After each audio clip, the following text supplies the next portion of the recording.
আর চর্বিগুলোকে আগে বাদ দিয়ে ফেলে যখন গোস্তটা পুরো ছিবড়েতে পরিণত হবে, তার মধ্যে কোনো চর্বি থাকবে না, ভেতরে বাইরে পুরোটা ফুটিয়ে ফুটিয়ে চর্বিগুলোকে বাদ দিয়ে দেওয়া হবে, তারপরে সেই গোস্তটা তারা খেতে পারে। অপরদিকে আবার অন্য ধর্মের দিকে দেখেন, তারা ইঁদুর থেকে শুরু করে, কাঠবিড়াল থেকে শুরু করে, তারপরে পটাশ থেকে শুরু করে কিছু খেতে পাওয়া যাবে না। তো একটা জায়গাতে একটা শ্রেণী যারা সব খাচ্ছে, আর একটা জায়গাতে আরেকটা শ্রেণী যারা অনেক কিছু জিনিস খেতে পাচ্ছে না, যেগুলো না খেলে জীবন চালানো কঠিন, সেগুলো তারা খেতে পাচ্ছে না। এই দুটো জাতির মাঝখানে আল্লাহ তাআলা মুসলমানদেরকে রেখেছেন। মুসলমান গোশত খাচ্ছে, তার চর্বিও খাচ্ছে। আবার মুসলমান যে সমস্ত নাপাক জিনিস, হারাম খাওয়া জিনিস, এই সমস্ত জিনিসকে মুসলমান খাচ্ছে। যেগুলো কিজিল, যেগুলো ঘৃণিত, মুসলমান সেই পশুগুলোকে খাচ্ছে না। যে পশুগুলো সুন্দর, যার মধ্যে রুচিশীলতা আছে, মুসলমান সেই পশুগুলোকে খাচ্ছে। যেটা এখান থেকে বোঝানোর, আল্লাহ তাআলা বললেন উম্মাতান ওয়াসাতা, একটা মধ্যমপন্থী উম্মাত। মধ্যমপন্থী উম্মাতের একটা বড় অর্থ হলো আল্লাহ রাব্বুল আলামিন এই মুসলমানদেরকে এমন একটা জায়গায় রেখেছেন যে ধর্মটা না প্রচুর যা ইচ্ছা তাই করতে পারে, আবার অনেক কিছু জিনিস করা জরুরি কিন্তু করতে পারবে না, এই পরিস্থিতির মধ্যেও তারা নেই। বরং জরুরি করে তারা করবে, আবার ক্ষতিকর জিনিস যেগুলো তারা সেগুলো থেকে নিজেকে দূরে রাখবে। তো আমার এটা বলার পয়েন্ট নয়, এর পরে সে পয়েন্টটা আসবে। আল্লাহ তাআলা বলেন ওয়াকাযালিকা জাআলনাকুম উম্মাতান ওয়াসাতা লিতাকুনু শুহাদাআ আলান নাস। আর আমি তোমাদেরকে মধ্যমপন্থী উম্মত এই জন্য করেছি যাতে তোমরা অন্য মানুষের শাফাআত করতে পারো। কার? অন্য মানুষের। ইমাম ইবনে কাসির রাহমাতুল্লাহি আলাইহি তার তাফসীরের মধ্যে লিখছেন যে কিয়ামতের ময়দানে আল্লাহ রাব্বুল আলামিন হযরত নূহ আলাইহিস সালামকে ধরবেন, ধরে বলবেন, তুমি কি তোমার উম্মতদেরকে আমার ব্যাপারে দাওয়াত দিয়েছো? তুমি কি তোমার উম্মতদেরকে আমার তাওহীদের ব্যাপারে, আমার ইবাদতের ব্যাপারে, কিয়ামতের ব্যাপারে, জান্নাত জাহান্নামের ব্যাপারে, মৃত্যু পরবর্তী জীবনের ব্যাপারে দাওয়াত দিয়েছো? নূহ আলাইহিস সালাম বলবেন, জি আল্লাহ, আমি তো 900 বছর ধরে তাদের কাছে দাওয়াত দিয়েছি। আল্লাহ তাআলা তখন নূহ আলাইহিস সালামের উম্মতদেরকে ডাকবেন, ডেকে বলবেন, তোমাদের নবী দাবি করছেন যে তোমাদেরকে তিনি নাকি 900 বছর ধরে তাওহীদের, ইসলামের, আখিরাতের, জান্নাতের, জাহান্নামের সব ব্যাপারে দাওয়াত দিয়েছেন, তাহলে তোমরা এত সকলে মিলে এরকম পথভ্রষ্ট কেন? উত্তরে নূহ আলাইহিস সালামের উম্মতরা বললেন, না আল্লাহ তাআলা, ইনি মিথ্যা বলছেন, আপনার নবী মিথ্যা বলছেন, কারণ আপনার নবী আমাদেরকে একবারও ইসলামের ব্যাপারে দাওয়াত দেননি। তখন একদল বলবেন, আল্লাহর নবী বলবেন না দাওয়াত দিয়েছে, নবীর উম্মত বলবেন না দাওয়াত দেন। এই অবস্থায় তখন আল্লাহ রাব্বুল আলামিন নূহ আলাইহিস সালাতু ওয়াস সালামকে বলবেন যে তোমার কাছে কি কোনো সাক্ষী আছে, কোনো প্রমাণ আছে যে তুমি দাওয়াত দিয়েছো? তখন হযরত নূহ আলাইহিস সালাতু ওয়াস সালাম বলবেন, আল্লাহ, আমার সাক্ষী হচ্ছে উম্মতে মুহাম্মাদী, আমার সাক্ষী হচ্ছে উম্মতে মুহাম্মাদী। আল্লাহ তাআলা বলেন, উম্মতে মুহাম্মাদীদের ডাকা হোক, আমরা সকলে হাজির হবে। আল্লাহ তাআলা বলবেন যে একদিকে নূহ আলাইহিস সালাম বলছেন তিনি তার উম্মতদের দাওয়াত দিয়েছেন, আরেকদিকে তার উম্মতেরা বলছেন তিনি তাদেরকে দাওয়াত দেননি। তাহলে এই দুজনের মধ্যে কে সত্যি বলে তোমাদের ধারণা? তখন আমরা বলবো যে আল্লাহ, আপনার কুরআন বলছে নবী নূহ আলাইহিস সালাম তার উম্মতদেরকে দাওয়াত দিয়েছে, আবার আপনার কুরআনই বলছে এই কুরআন আল্লাহর পক্ষ থেকে, তার মধ্যে কোনো মিথ্যা নেই, কোনো ভুল নেই, কোনো ত্রুটি নেই। তাহলে কুরআন যখন বলছে নূহ আলাইহিস সালাম তার উম্মতদেরকে দাওয়াত দিয়েছে, তখন নূহ আলাইহিস সালাম ঠিক বলছেন। আল্লাহ তাআলা বলবেন, হে নবী নূহ, আজকে উম্মতে মুহাম্মাদীর শাফাআতের ওসিলাতে তোমাকে এই দাবি থেকে আমি মুক্তি দিই। ঠিক আছে। এরপরে আল্লাহ তাআলা বললেন যে তোমরা তো না হলে অন্য নবীদেরকে, অন্যদেরকে শাফাআত করলে, কিন্তু তোমাদের জন্য কি হবে? আল্লাহ তাআলা বললেন, ওয়া ইয়াকুনার রাসূলু আলাইকুম শাহীদা। হে উম্মতে মুহাম্মাদী, শুনে রাখো, তোমাদের সাক্ষী কে হবেন, তোমাদের শাফাআতকারী কে হবেন, তোমাদের সুপারিশকারী কে হবেন? উত্তর হলো, তোমাদের সুপারিশকারী হবেন রাসূলুল্লাহ সাল্লাল্লাহু আলাইহি ওয়াসাল্লাম। এখান থেকে বোঝা গেল, যেটা আমি বোঝাতে চাই, যে আমরা এমন একজনকে অভিভাবক হিসাবে পেয়েছি যিনি শুধুমাত্র দুনিয়াতে নয়, তিনি আখিরাতেও আমাদের অভিভাবক, আমাদের গার্জেন, আমাদের নাজাতের ওসিলা। তো এত বড় যখন তিনি অভিভাবক, যেমন আমাদের আব্বা তিনি অভিভাবক হয়েছেন, ইন্তেকালের আগে কিছু রেখে যাচ্ছেন। আমাদের আম্মা তিনি আমাদের গার্জেন, ইন্তেকালের আগে কিছু রেখে যাচ্ছেন।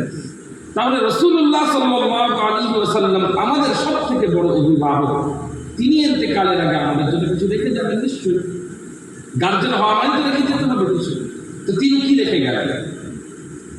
আল্লাহ রাসূল সাল্লাল্লাহু আলাইহি ওয়াসাল্লাম অপর জায়গায় বলেছেন, আল আমবিয়া লা ইউরিসুন, যারা নবী হন তারা কিছু রেখে যান না। যারা নবী হন, আপনার হাদিসে এসেছে আল আমবিয়া লাম ইউরিসু দিনার ওয়ালা দিরহাম, নবীগণ দুনিয়াতে দিনার বা দিরহাম রেখে যান না। এই জন্যই হযরতে ফাতিমাতুজ জাহরা রাদিয়াল্লাহু তাআলা আনহা রাসূলুল্লাহ সাল্লাল্লাহু আলাইহি ওয়াসাল্লামের ইন্তিকালের পরে আবু বকর সিদ্দিক রাদিয়াল্লাহু তাআলা আনহুকে একটা চিঠি পাঠিয়েছিলেন যে হুজুর, হে খলিফা রাশিদিন, আমিরুল মুমিনিন, আমার আব্বাজান ইন্তেকালের আগে যে সম্পত্তি রেখে গেছিলেন, আমি তার কন্যা হিসেবে তার তো অংশীদার, আমাকে সেই সম্পত্তি দেন। হযরত আবু বকর সিদ্দিক রাদিয়াল্লাহু তাআলা আনহু সেই সম্পত্তি দেননি, বরং পুরো সম্পত্তিটা বাইতুল মালে রেখে দিয়েছিলেন। এর প্রধান কারণ হচ্ছে কি, নবীগণ তারা কাউকে ওয়ারিস করেন না, সে কন্যা হোক পুত্র হোক যেই থাকুক, তাকে কি ওয়ারিস করেন না। তো রাসূলুল্লাহ সাল্লাল্লাহু আলাইহি ওয়াসাল্লামের কাছ থেকে তো দিনার দিরহাম পাওয়ার উপায় নেই, তাহলে তিনি আমাদেরকে কিভাবে ওয়ারিস করবেন? তিনি আমাদেরকে ওয়ারিস করলেন দুটো জিনিস রেখে দিয়ে। সেটা কি? রাসূলুল্লাহ সাল্লাল্লাহু আলাইহি ওয়াসাল্লাম বললেন, তারাকতু ফীকুম আমরাইন লান তাদিল্লু মা তামাসসাকতুম বিহিমা, আমি তোমাদের কাছে দুটো জিনিস রেখে যাচ্ছি, যতদিন পর্যন্ত তোমরা এই দুটো জিনিসকে আঁকড়ে ধরে থাকবে ততদিন পর্যন্ত তোমরা পথভ্রষ্ট হবে না। একটা হলো কিতাবুল্লাহ, আল্লাহর কিতাব, আর একটা হলো সুন্নতি, আমি রাসূলুল্লাহ সাল্লাল্লাহু আলাইহি ওয়াসাল্লাম আমার সুন্নাত। তাহলে রাসূলুল্লাহ সাল্লাল্লাহু আলাইহি ওয়াসাল্লামের সবথেকে বড় মূল্যবান সম্পদ যেটা, সেটা হলো হিদায়াত। রাসূলুল্লাহ সাল্লাল্লাহু আলাইহি ওয়াসাল্লাম ইন্তেকালের আগে ওই হিদায়াতের দুই রাস্তা আমাদেরকে উত্তরাধিকার হিসাবে দিয়ে গিয়েছেন।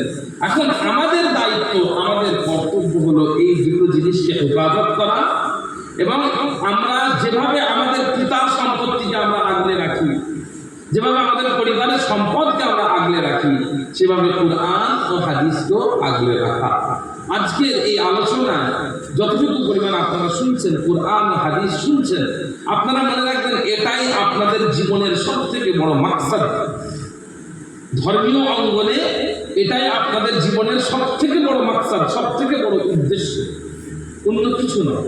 অন্য সব কিছু বৃথা। তর্ক ঝগড়া, বড় বড় বড় যুক্তি, বড় বড় আলোচনা, বড় বড় বক্তব্য, বড় বড় বক্তা, বড় বড় আলেম, সব কিছু বৃথা। শুধুমাত্র একটা দুটো জিনিস আপনার জিন্দেগিতে জরুরি, একটা হলো আল্লাহর কিতাব, আর একটা হলো আল্লাহ রাসূলের সুন্নাত। আমার এখানে একটা বর্ণনা মনে পড়লো, আপনারা ইমাম মালিক রহমাতুল্লাহ আলাইহির নাম শুনেছেন? চার ইমামের এক ইমাম, ইমাম আযম আবু হানিফা, ইমাম মালিক, ইমাম শাফিঈ, ইমাম আহমদ বিন হাম্বল রাহিমাহুল্লাহ। চার ইমাম ছিলেন। চার ইমামের একজন ইমাম হচ্ছেন ইমাম মালিক রাহিমাহুল্লাহ। আমরা তাদের ব্যাপারে খুব একটা জানি না, আমরা তো আমাদের নিজেদের ইমামের ব্যাপারেই অত জানি না, অন্য ইমামের ব্যাপারে আর কি জানি। তবে সহজ কথা বলা যায়, আল্লাহ রাব্বুল আলামিন তাকে এমন একজন ব্যক্তি করেছিলেন, ওই রকম ব্যক্তি আল্লাহর জমিনে খুব একটা পয়দা হয়নি, আল্লাহর জমিনে খুব একটা আসেনি। ইমাম মালিক আল্লাহ তাআলা এত ইলম দিয়েছিলেন। সেই ইমাম মালিক রহমাতুল্লাহ আলাইহির কাছে একজন লোক আসলেন, কেন না, আমি আপনার সঙ্গে ডিবেট করতে চাই, বাহাস মুনাজারা করতে চাই, তর্ক করতে চাই। আপনি একটা জিনিস বিশ্বাস করেন, একটা মতবাদের উপরে চলেন, আমি অন্য জিনিস বিশ্বাস করি, অন্য মতবাদের উপরে চলি, আমি আপনার সঙ্গে ডিবেট করব। ইমাম মালিক রহমাতুল্লাহ আলাইহির সঙ্গে সঙ্গে তাকে প্রশ্ন করলেন, তো তুমি যে আমার সঙ্গে ডিবেট করতে চাইছো, এখন আমি যদি ডিবেটে তর্কে তোমার কাছে হেরে যাই তাহলে কি করতে হবে? বলছে, যদি আপনি হেরে যান তাহলে আমি যেটা বলছি সেটা আপনাকে মেনে নিতে হবে, আমার কথা অনুযায়ী আপনাকে চলতে হবে, আমার অনুসরণ করতে হবে। তিনি বললেন, আচ্ছা, আর যদি তুমি আমার কাছে হেরে যাও তাহলে কি করবে? তখন তিনি বললেন, আমি তাহলে আপনাকে মেনে নেব, আপনার দাবিটা মেনে নেব, আপনার মতামত অনুযায়ী চলবো, আপনাকে অনুসরণ করবো। ইমাম মালিক রহমাতুল্লাহ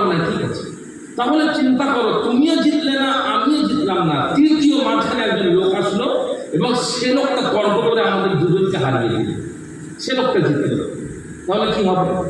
তখন তিনি বলছেন যে তখন আপনিও আমরা উভয় তার কথা শুনবো, তার অনুসরণ করবো, তিনি যেটা বলছেন সেটা মেনে নেব। এই সময় ইমাম মালিক রাহমাতুল্লাহ আলাইহি বলেছিলেন যে শোনো, ইসলাম এটার নাম নয়, কে জিতলো কে হারলো এর নাম ইসলাম নয়। ইসলাম হচ্ছে ক্বাল আল্লাহ ক্বাল রাসূলুল্লাহ, আল্লাহ বলেছেন, আল্লাহ রাসূল বলেছেন। ইসলাম এতটুকুই যে আল্লাহ বলেছেন, আল্লাহ রাসূল বলেছেন। এরপরে কে কি বললো না বললো, এরপরে কে নতুন নতুন চিন্তা ভাবনা করলো, কার নতুন নতুন আদর্শ, নতুন নতুন খেয়াল সে সোনার পাত্রে আমাদের সামনে হাজির করলো, সেটা গ্রহণযোগ্য নয়। সেই জন্য সবসময় কোরআন ও সুন্নাহকে আমরা আগলে ধরার চেষ্টা করব, এটাই সবচেয়ে আমাদের জীবনের সবচেয়ে বড় মাকসাদ। আমি মূল আলোচনা শুরু করবো তার আগে আমাদের সকলের শ্রদ্ধেয় সম্মানিত, আমাদের সকলের রাহবার মুজাদ্দিদুজ্জামান পীর আবু বকর সিদ্দিক রাহমাতুল্লাহ আলাইহির একটা কথা আপনাদের সামনে তুলে ধরব। যখন ব্রিটিশরা ইসলাম বিরোধী একটা আইন পাস করেছিল কোনো একটা ক্ষেত্রে, তখন মুজাদ্দিদুজ্জামান রাহমাতুল্লাহ আলাইহি কলকাতা মনুমেন্টে গিয়ে একটা বক্তব্য দিয়েছিলেন। সেই বক্তব্যে একটা কথা বলেছিলেন যে আমার ডান হাতে কোরআন শরীফ, আমার বাম হাতে হাদিস শরীফ, আমার সামনে রাজার আইন। যদি রাজার আইন আমার কোরআনের সাথে, আমার হাদিসের সাথে খেলাফ হয়, তাহলে আমি আবু বকর সেই রাজার আইনও মানতে রাজি নয়, আমি আবু বকর আল্লাহ তাআলার ভয়। এই আদর্শ, এই নীতি আমাদের সকলের মধ্যে থাকতে হবে যে আমাদের জিন্দেগিতে যা কিছু করবো আমরা, আমাদের মূল লক্ষ্য হচ্ছে কোরআন, মূল লক্ষ্য হচ্ছে হাদিস। আল্লাহ রাব্বুল আলামিন সকলকে তৌফিক দান করুন, সকলে বলি আল্লাহুম্মা আমিন। জি, ভূমিকাটা একটু দীর্ঘ সময় হয়ে গেল, আসুন শুরু করা যাক। আউযু বিল্লাহি মিনাশ শাইতানির রাজীম। বিসমিল্লাহির রহমানির রহিম।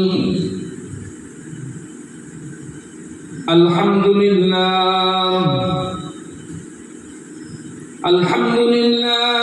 নাহমাদুহু ওয়া নাস্তাঈনুহু ওয়া নাস্তাগফিরুহু ওয়া নু'মিনু বিহি ওয়া নাতাওয়াক্কালু আলাইহি ওয়া নাউযু বিল্লাহি মিন শুরুরি আনফুসিনা ওয়া মিন সাইয়্যাতি আ'মালিনা। মান ইয়াহদিয়াল্লাহু ফালা মুদিল্লা লাহু ওয়া মান ইউদ্লিলহু ফালা হাদিয়া লাহু। ওয়া নাশহাদু আন লা ইলাহা ইল্লাল্লাহু ওয়াহদাহু লা শারীকা লাহু ওয়া নাশহাদু আন্না সাইয়্যিদানা ওয়া হাবিবানা ওয়া নাবিয়্যানা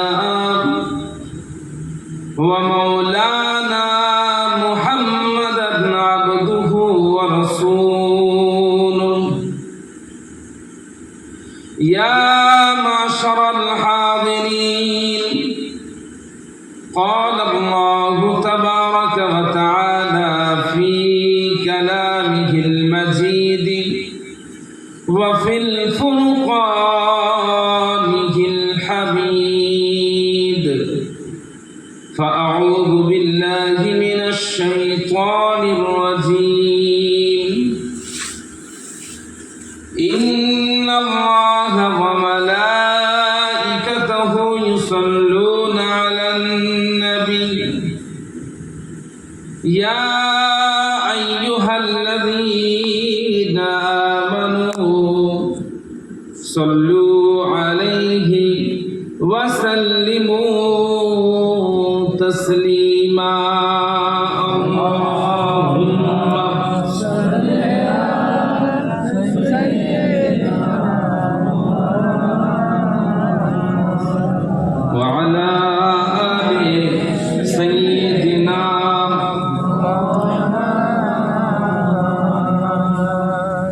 محمد خاتم الرسل الذي خضعت محمد خاتم الرسل الذي خضعت له البريئة من عرب ومن عجم اللهم صل على سيدنا مولانا محمد وعلى آله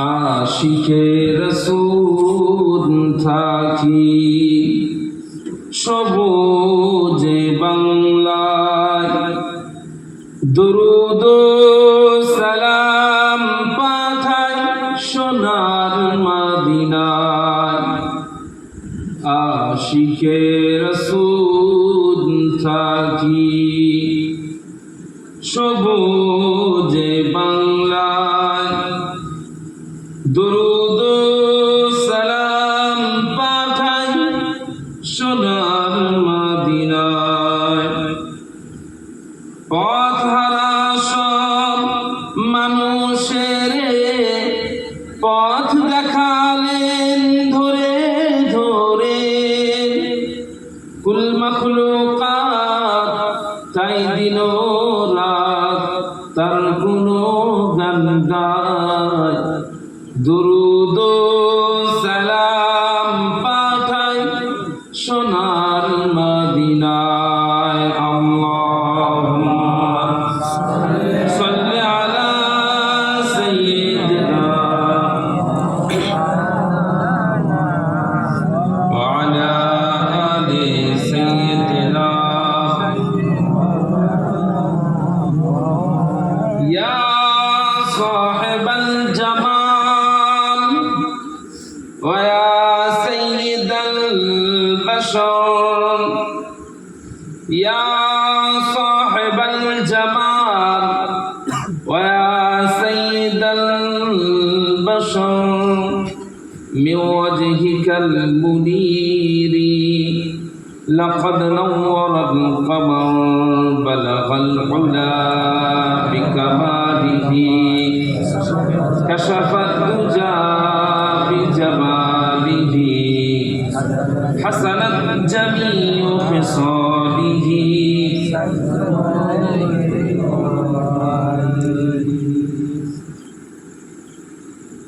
لا يمكن الثناء كما كان حقه لا يمكن الثناء كما كان حقه بعد از خدا بزرگ تو ہے قصہ مختصر بلغ العلا بکماله کشف الدجى بجماله حسنت جميع خصاله صلوا عليه وآله قال الله تبارك وتعالى في كلامه المجيد وفي الفرقانه الحميد فأعوذ بالله من الشيطان الرجيم قد أفلح المؤمنون صدق الله العظيم মুআজ্জাজ মুকাররম মুহতারাম দিন দরদি ইসলাম দরদি আমার বয়োজ্যেষ্ঠ বাবাজিরা চাচাজিরা সমবয়স্ক বয়সে কিছু বড় কিছুটা ছোট আমার ভাইয়েরা পর্দার আড়ালে অবস্থিত আমার আম্মা জান বোনেরা আমরা সকলে আল্লাহ রাব্বুল আলামিনের দরবারে শুকরিয়া আদায় করব তার কারণ আল্লাহ রাব্বুল আলামিন আমাদের সকলকে এমন একটা মাহফিলে এসে বসার তৌফিক দান করেছেন সকলে বলি আলহামদুলিল্লাহ এর সাথে সাথে লক্ষ কোটি দরুদ ও সালাম বিশ্ব মানবতার মুক্তির দূত সাইয়্যিদুল মুরসালিন সাইয়্যিদুল কাউনাইন হুজুর হযরত মুহাম্মদ মুস্তাফা আহমদ মুস্তাফা সাল্লাল্লাহু আলাইহি ওয়াসাল্লামের প্রতি সকলে বলি সাল্লাল্লাহু আলাইহি ওয়াসাল্লাম। আজকে এখানে অল্প সময়ের মধ্যে আমি আপনাদের কাছে যে বিষয়টা আমি আলোচনা করব সেটা হচ্ছে মুমিন কারা আর মুমিনের ফজিলত। মুমিন কারা আর মুমিনের ফজিলত। তার কারণ আমরা বর্তমানে যে পৃথিবীতে বসবাস করছি, এই পৃথিবীটা কিন্তু এটাকে মেটারিয়ালিস্টিক ওয়ার্ল্ড তথা এই সময়ে আপনার রুহানিয়ত, আপনার কলব, আপনার অন্তর, আপনার আখলাক, এই সব কিছুর কোনো আর ভ্যালু নেই। লক্ষ্য করুন, এরা কোনো মূল্য নেই।